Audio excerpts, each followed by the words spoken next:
بسم اللہ الرحمن الرحیم۔ اللہ رب العزت کے جو صفاتی نام ہیں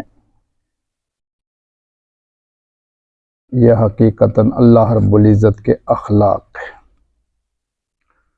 اور حکم یہ ہے کہ اللہ رب العزت کے اخلاق کو اپناؤ، تخلقوا باخلاق اللہ۔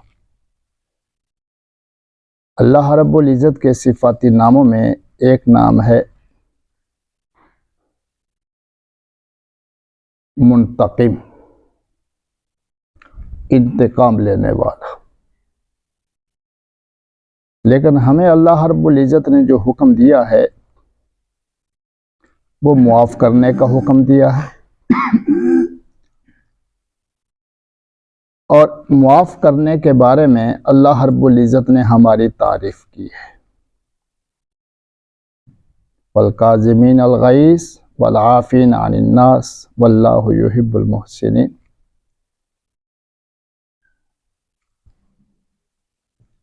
کہ اللہ رب العزت اپنے بندوں کی تعریف کر رہے ہیں کہ غصے کو پی جانے والے، لوگوں کو معاف کر دینے والے۔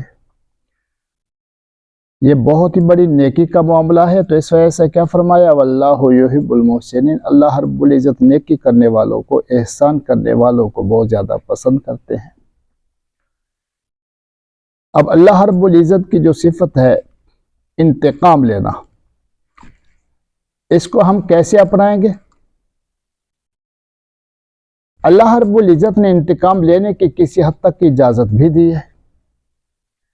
ان النفس بالنفس والعین بالعین، وہاں پر ذکر فرمایا کہ قتل کے بدلے کے اندر قتل، آنکھ کے بدلے کے اندر آنکھ، ناک کے بدلے کے اندر ناک، دانت کے بدلے کے اندر کیا دانت، اور والجروح قصاص۔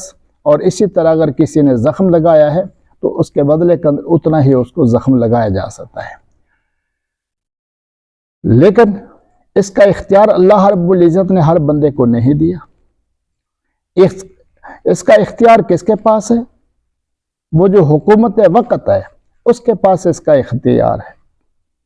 کیوں؟ جب ہم خود انتقام لیں گے تو اس کے اندر اندیشہ ہے کہ کہیں زیادتی نہ ہو جائے، بدلے کے اندر کہیں ظلم نہ ہو جائے۔ اس لیے حکومت کا کام یہ ہے کہ اگر کسی نے دوسرے کا ہاتھ کاٹ دیا تو اس کے بدلے کے اندر اس کا ہاتھ کاٹے، ناک کاٹی ہے تو ناک کاٹے، دانت توڑا ہے تو دانت توڑے، اور اگر قتل کیا ہے تو اس کے بدلے میں بطور قصاص کو اس کو قتل کرے۔ یہ حکومت کا کام ہے، ہر بندے کا کام نہیں۔ کیوں؟ اگر ہر بندہ انتقام پر آ گیا تو پھر سوائے اس کے کہ ہر طرف ظلم ہی ظلم ہو، قتل ہی قتل ہو، اس کے علاوہ اور کچھ نہیں ہوگا۔ اس لیے عام طور پر جو صفت اپنائی جائے گی وہ کہ عفو والی، معاف کر دینے والی صفت، اس کو اپنایا جائے گا۔ باقی انتقام لینا جو اللہ رب العزت کے اخلاق میں سے ایک خلق ہے، خلق میں سے ایک کیا ہے؟ اخلاق ہے، اخلاق میں سے ایک خلق ہے، آپ کی جو صفت ہے، اس کو بھی اپنانے کی ضرورت ہے، لیکن یہ اپنانا ہر بندے کا کام نہیں ہے۔ اس لیے حکومت کی ذمہ داری ہے کہ ایسا نظام بنائے کہ کسی پر کوئی ظلم کرنے والا نہ ہو، کیونکہ جب پتہ چل جائے کہ اگر ہم نے ظلم کیا تو اس کے بدلے کے اندر ہمیں بھی سزا بھگتنی ہوگی، تو پھر ایسی حالت کے اندر کسی کے اندر جرت نہیں ہوگی کہ وہ کسی کو سزا دے سکے، کسی سے انتقام لے سکے۔ ہاں، انتقام کون لے گا؟ حکومت۔ قتل کون کرے گا قتل کے بدلے کے اندر؟ حکومت۔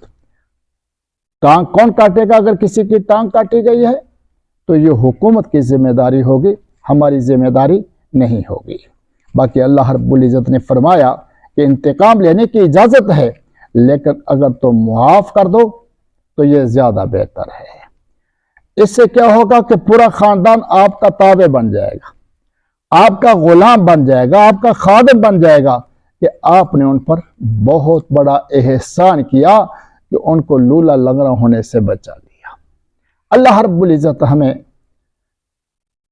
اپنی صفات اختیار کرنے کی توفیق نصیب فرمائے، جس کا ہمیں اختیار کرنے کا حکم ہے۔